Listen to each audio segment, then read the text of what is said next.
अनोखी खुशबू ब्लैकस्टोन अगरबत्ती।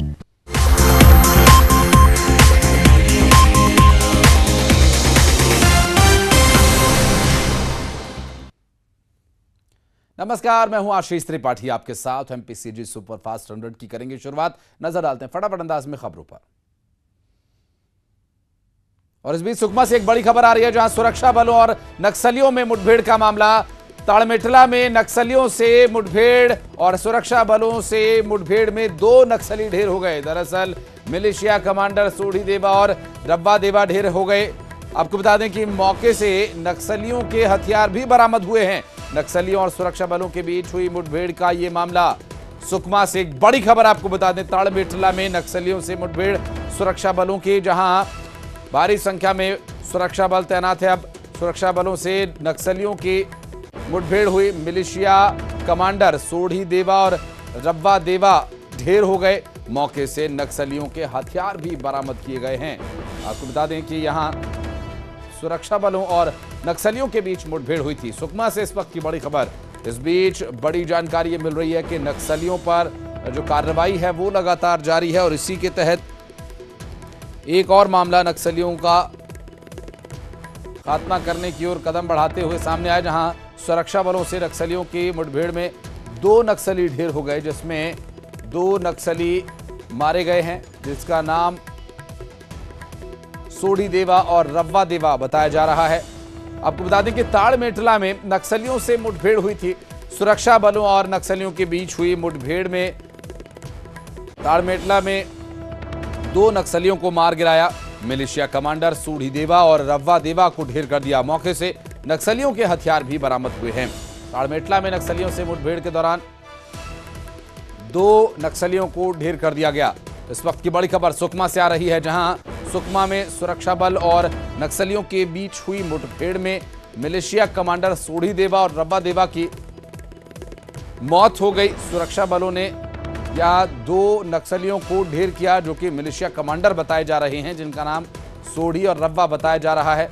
और ये दोनों सुरक्षा बलों के साथ मुठभेड़ के दौरान ढेर हो गए। और ताड़मेटला में नक्सलियों से मुठभेड़ के दौरान नक्सलियों को ढेर किया गया। 2 नक्सली यहां पर मार गिराए गए हैं। सुकमा से ये ताजा जानकारी मिल रही है। मिलिशिया कमांडर सोढ़ी और रब्बा को सुरक्षा बलों ने ढेर कर दिया। दरअसल मौके से नक्सलियों के हथियार भी बरामद किए गए हैं। सुकमा से इस वक्त की बड़ी खबर। और नक्सली आतंक पर काबू पाने का लगातार प्रयास जारी है।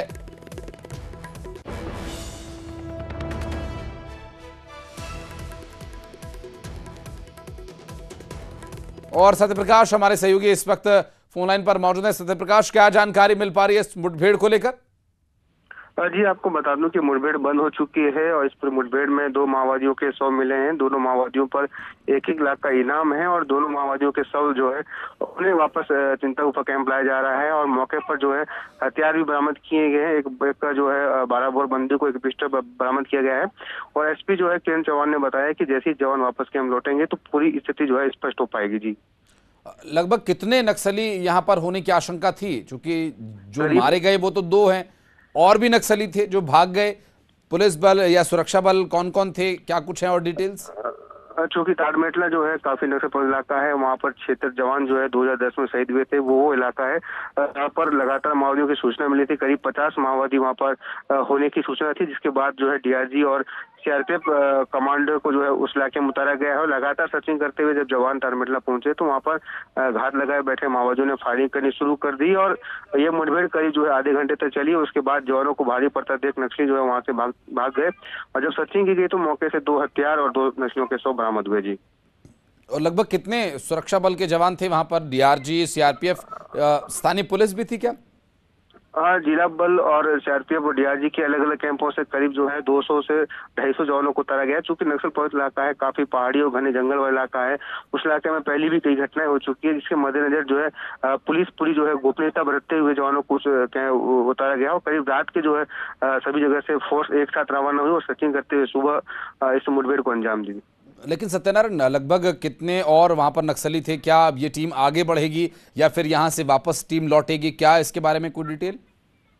वो इलाका काफी कोर इलाका है माओवादियों का। उस हाँ। इलाके में माओवादियों की बटालियन काम करती है, तो जवान जो है सफलता हासिल होगी और जवान वापस कैंप की ओर रवाना हो चुके, क्योंकि जवान कल रात के रवाना हुए थे। करीब जो है 20 से 25 किलोमीटर पैदल चलकर जवान उस इलाके में पहुंचे थे। जवान वापस कैंप लौट चुके हैं और एसपी कैंप जवान ने ये बताया है कि जवान जैसे ही कैंप लौटेंगे तो पूरी स्थिति स्पष्ट हो पाएगी कि कितने माओवादी थे और किस तरह के जो है मुठभेड़ हुई है। तो आगे भी इस तरह के सर्च ऑपरेशंस यहां पर हो सकते हैं क्या? कोई डिटेल्स मिल पा रही है सुरक्षा बलों की तरफ से?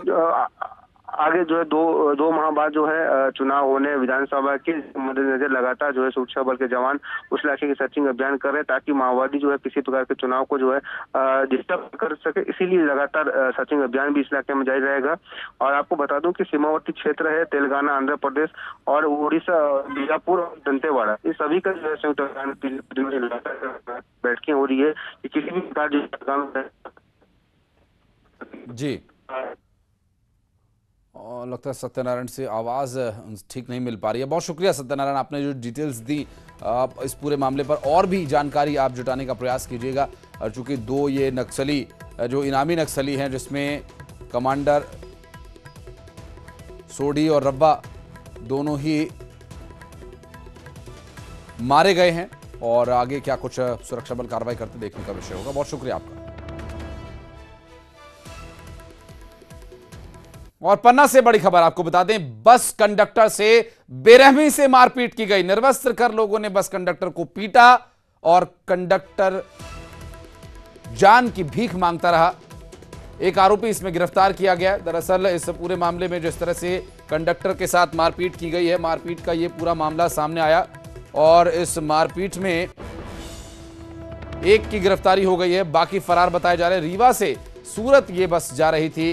पन्ना जिला के गुनौर थाना के पास इस वारदात को अंजाम दिया गया। निर्वस्त्र कर लोगों ने बस कंडक्टर को पीटा है और इसकी एक तस्वीर भी सामने आई है, जो इस वक्त आपकी टीवी स्क्रीन पर आपको दिखाई दे रही होगी। इसमें एक आरोपी को तो गिरफ्तार कर लिया गया है, बाकी जो अन्य आरोपी थे वे फरार बताए जा रहे हैं।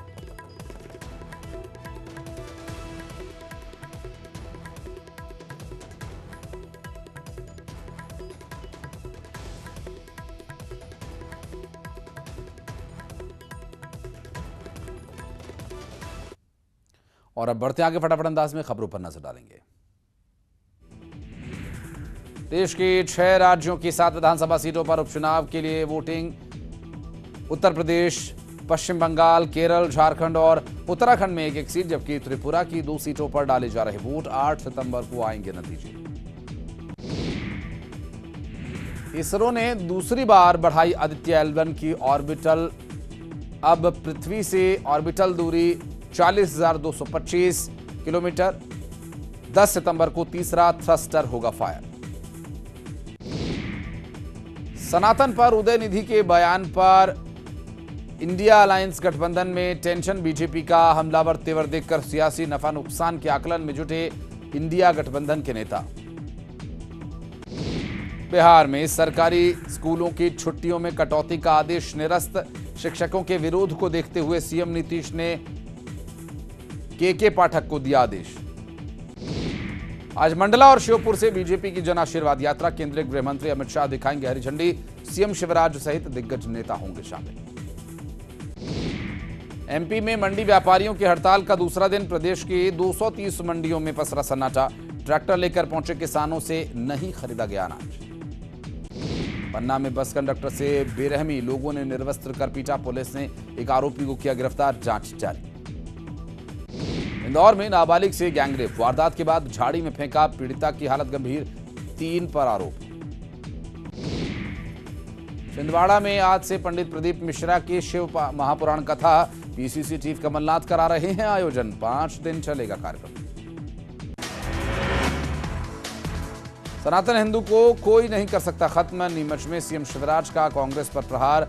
राजनाथ सिंह ने जमकर तारीफ की, बोले देश की तरक्की में मध्य प्रदेश का बड़ा योगदान। महाकाल की शरण में सीएम शिवराज। मुख्यमंत्री ने बाबा की विशेष पूजा की। प्रदेश में अच्छी बारिश की कामना।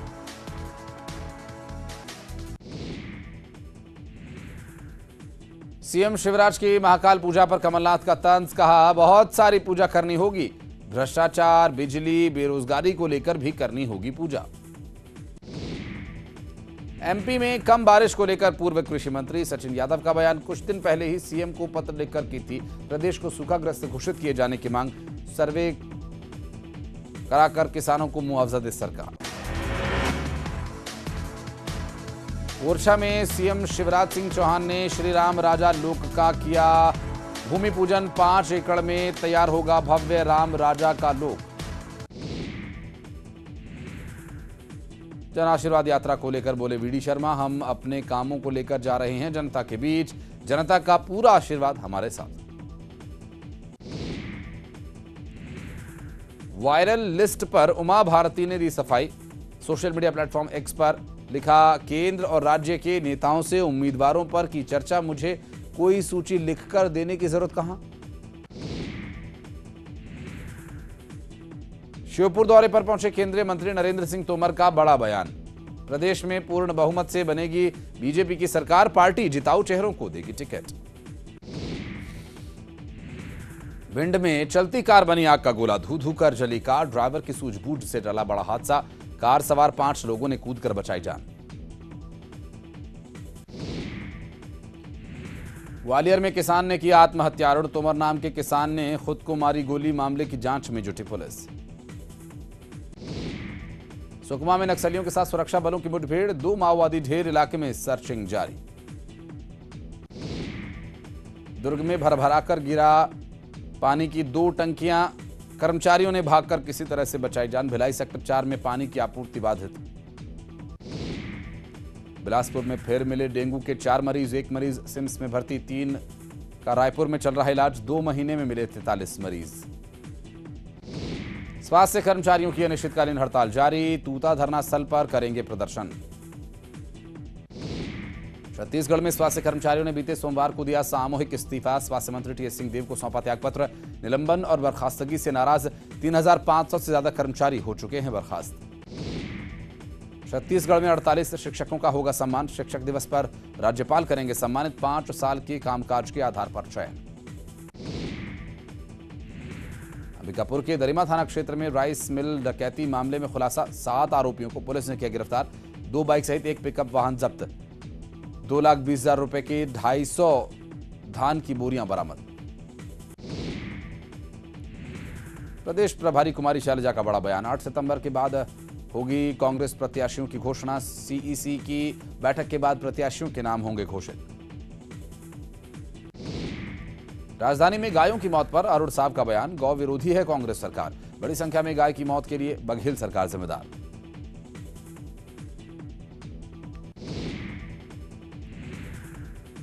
रायपुर में राहुल की सभा के बाद फेंके गए दूषित खाने से गायों ने खाया खाना, गायों की हुई मौत। गांव में पहुंची प्रशासन की टीम का ग्रामीणों ने किया घेराव। 20 से ज्यादा गायों की मौत का आरोप।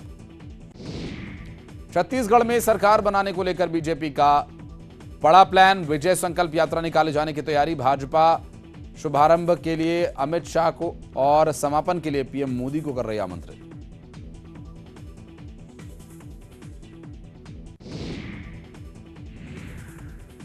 खड़गे के छत्तीसगढ़ दौरे पर अजय चंद्राकर का तंज। कांग्रेस को खड़गे से नहीं है मतलब, सिर्फ प्रतीकात्मक अध्यक्ष हैं खड़गे।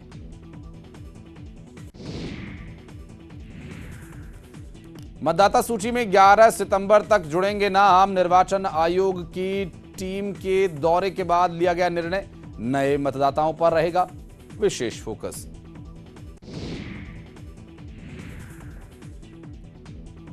रायपुर एसएसपी ने आरक्षक को किया निलंबित। शराब के नशे में अशोभनीय कृत्य करते वायरल हुआ था वीडियो। एसएसपी प्रशांत अग्रवाल ने आरोपी आरक्षक को किया निलंबित।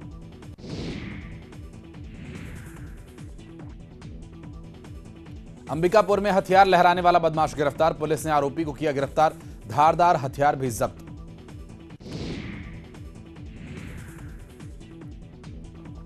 सूरजपुर के जंगल में बाघ दिखने की खबर। राहगीरों ने बनाया वीडियो। वन विभाग की टीम हुई अलर्ट।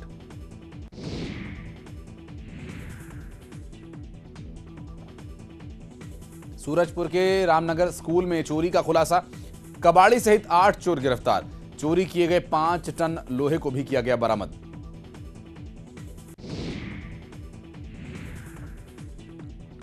छत्तीसगढ़ में संतान कल्याण के लिए माताओं ने कमरछठ का रखा व्रत। आज के दिन व्रत में हल से जोता उगाया हुआ अन्न ग्रहण नहीं किया जाता। माताएं बनाती हैं आज के दिन विशेष भोजन।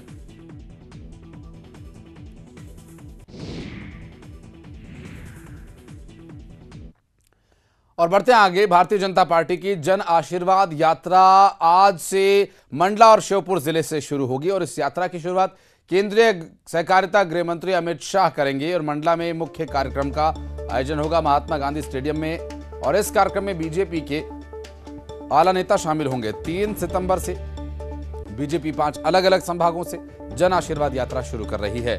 कल नीमच में राजनाथ सिंह ने जन आशीर्वाद रथ को रवाना किया था।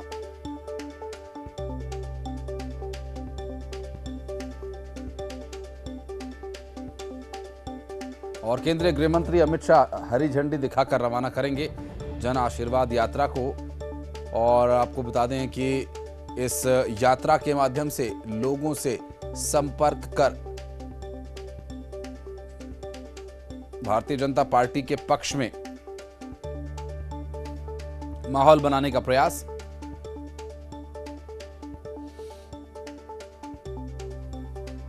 और इंदौर में एक नाबालिग को नौकरी दिलाने के नाम पर झांसा देकर उससे गैंगरेप किया गया और 15 साल की पीड़िता को रेप के बाद झाड़ियों में फेंककर आरोपी भाग गए। दरअसल आरोपी ने छोटी खजरानी से लड़की को अगवा किया। राहगीरों की मदद से लसूड़िया थाने पहुंची पीड़िता। छात्रा की हालत अभी गंभीर बताई जा रही है। लसूड़िया थाना पुलिस पूरे मामले की जांच में जुटी हुई है। जहां कार्रवाई कब तक की जाएगी, आरोपी कब तक पकड़े जाएंगे, इसके बारे में अभी तक कुछ भी नहीं कहा गया है। दरअसल लसूड़िया थाने में नाबालिग के बयान को दर्ज कराया गया और कुछ ही देर में एफआईआर भी दर्ज होगी। आपको बता दें कि सामूहिक दुष्कर्म और पॉक्सो एक्ट में ये कार्रवाई होगी। घटना को लगभग 10 घंटे से ज्यादा हो चुके हैं, अभी तक एफआईआर दर्ज नहीं हुई थी। रात भर परिजन परेशान रहे। पीड़िता की मां ने नौकरी की तलाश में शाम 5 बजे घर से निकली थी बताया और मां और पिता दोनों की ही तबीयत खराब रहती है। नाबालिग बेटी परिवार की आर्थिक मदद करना चाहती थी। बेटी बोलती थी, मां चिंता मत करो, बेटा नहीं है तो क्या हुआ, मैं बेटा बनकर तुम लोगों की मदद करूंगी। मां ने बताया 2 बेटी हैं, एक बेटी की शादी हो चुकी है और रात में किसी अज्ञात नंबर से फोन आया कि तुम्हारी बेटी बेहोश है, थाने लेकर जा रहे हैं, जल्दी आओ। बेटी से अभी तक मुलाकात भी नहीं हो पाई है, ऐसा परिजनों का कहना है। लसूड़िया थाना क्षेत्र का ये पूरा मामला, जहां छोटी खजरानी से लड़की को अगवा किया गया और उसके साथ गैंगरेप की वारदात को अंजाम दिया गया। राहगीरों की मदद से लसूड़िया थाना पहुंची है पुलिस।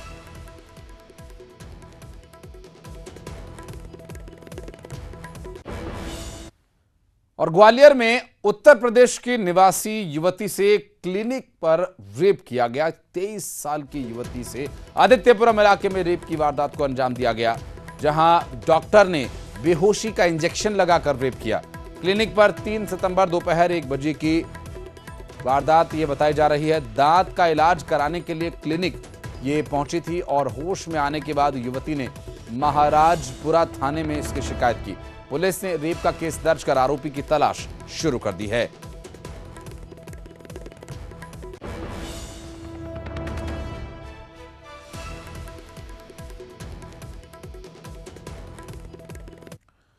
और मुरैना में थाना प्रभारी समेत 6 पुलिस कर्मचारियों को लाइन हाजिर किया गया। कोर्ट के आदेश पर एफआईआर, लॉकअप में मारपीट करने का मामला, मेडिकल रिपोर्ट में चोट का खुलासा हुआ है। थाना प्रभारी समेत 6 पुलिस कर्मचारियों को लाइन हाजिर किया गया कोर्ट के आदेश पर। मुरैना से इस वक्त की बड़ी खबर, लॉकअप में मारपीट करने का आरोप है और इस पूरे मामले में कार्रवाई करते हुए 6 पुलिस कर्मचारियों को लाइन हाजिर किया गया है। थाना प्रभारी समेत 6 पुलिस कर्मचारी लाइन हाजिर किए गए हैं। आपको बता दें कि कोर्ट के आदेश पर एफआईआर दर्ज की गई और इस पूरे मामले में अब आगे क्या कार्रवाई होगी इसके बारे में और डिटेल्स आप तक पहुंचाएंगे। लॉकअप में मारपीट करने का मामला, जहां मेडिकल रिपोर्ट में चोट लगने का भी खुलासा हुआ है और जिनके साथ मारपीट की गई उनकी मेडिकल कराई गई, एमएलसी में उनकी चोट का भी खुलासा हुआ है। कोर्ट के आदेश पर एफआईआर दर्ज की गई है और इस पूरे मामले में कार्रवाई क्या कुछ की जा रही है, अमित शर्मा से बात करेंगे। हमारे सहयोगी इस वक्त हमारे साथ मौजूद हैं। अमित, क्या डिटेल्स मिल पा रही हैं, किन लोगों के साथ मारपीट किए जाने का आरोप है और अभी 6 पुलिस कर्मचारियों को लाइन हाजिर किया गया, कौन कौन है इसमें?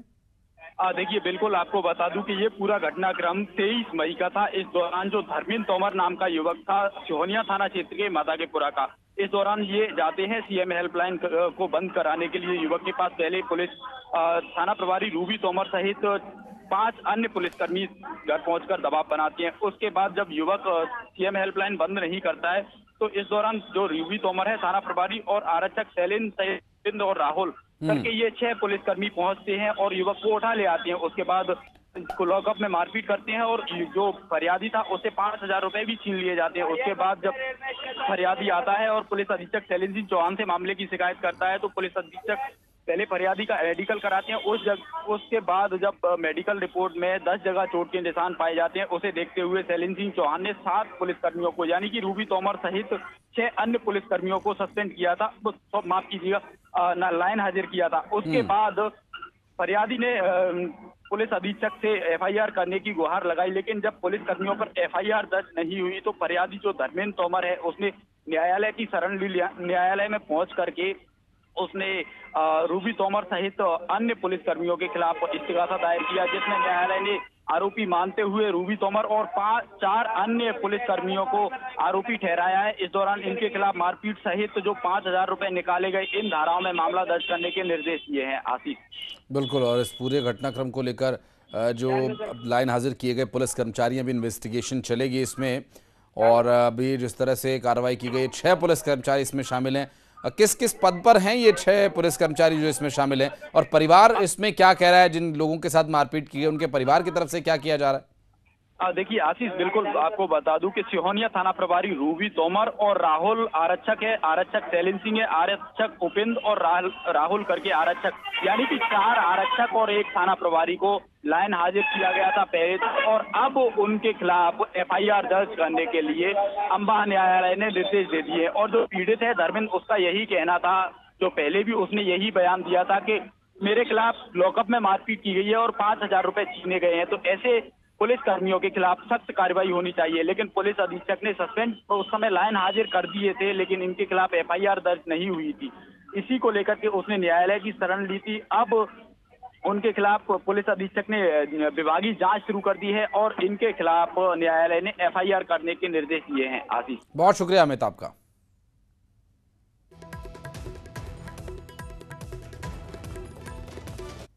और लिए चलते हैं आपको भोपाल, जहां मुख्यमंत्री शिवराज सिंह चौहान क्या कुछ कह रहे हैं, दिखाते हैं आपको। मुझे बताते प्रसन्नता है कि पीएम मित्रा टेक्सटाइल पार्क से लगा के मध्य प्रदेश में जो निवेश हो रहे हैं उनमें 1.5 लाख करोड़ के निवेश और होने वाले और 3 लाख लोगों को रोजगार मिलेगा।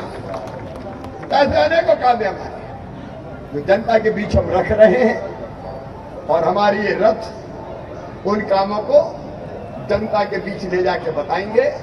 आज उन रथ को हम रवाना कर रहे हैं जनता के बीच। जनता से यही प्रार्थना है कि हमने आपकी सेवा में कोई कसर नहीं छोड़ी, दिन और रात परिश्रम की पराकाष्ठा की है, प्रयत्नों की परिसीमा की है, और आज मध्य प्रदेश को यहाँ तक लेके आए हैं और आपकी सेवा के लिए अनेकों जन कल्याणकारी योजनाएं बनाई है। आप भारतीय जनता पार्टी को आशीर्वाद दीजिए और इन रथ में हमारी जो उपलब्धियां हैं वो हम आपको दिखाने का, आपके सामने रखने का काम कर रहे हैं। जरूर इन रथ में जो भारतीय जनता पार्टी की सरकार की उपलब्धियां हैं आप जरूर देखिए। बहुत बहुत धन्यवाद।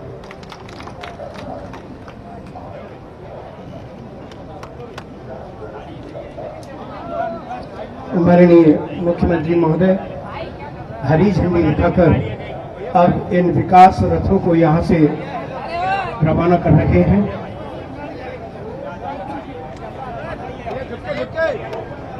इस अवसर पर भारतीय जनता पार्टी के प्रदेश अध्यक्ष आदरणीय पी.डी. शर्मा जी, आदरणीय विश्वास सारंग जी, आदरणीय सुमित पचौरी जी, आलोक शर्मा जी, नारायण सिंह जी, महापौर मालती राय जी, कृष्णा गौड़ जी, विधायक, ये सभी यहाँ उपस्थित हैं। और ये रथ अब जिनमें विकास की वीडियो और ऑडियो के माध्यम से, गीतों के माध्यम से मध्य प्रदेश सरकार की योजनाओं को पहुंचाने का उपक्रम किया जाएगा और 127 रथ पूरे प्रदेश में यहाँ से सांकेतिक तौर पर कुछ रथ रवाना किए जा रहे हैं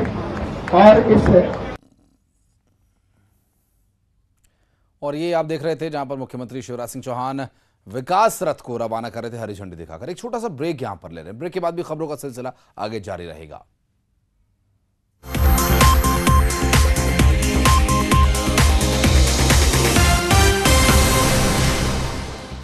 Headlines presented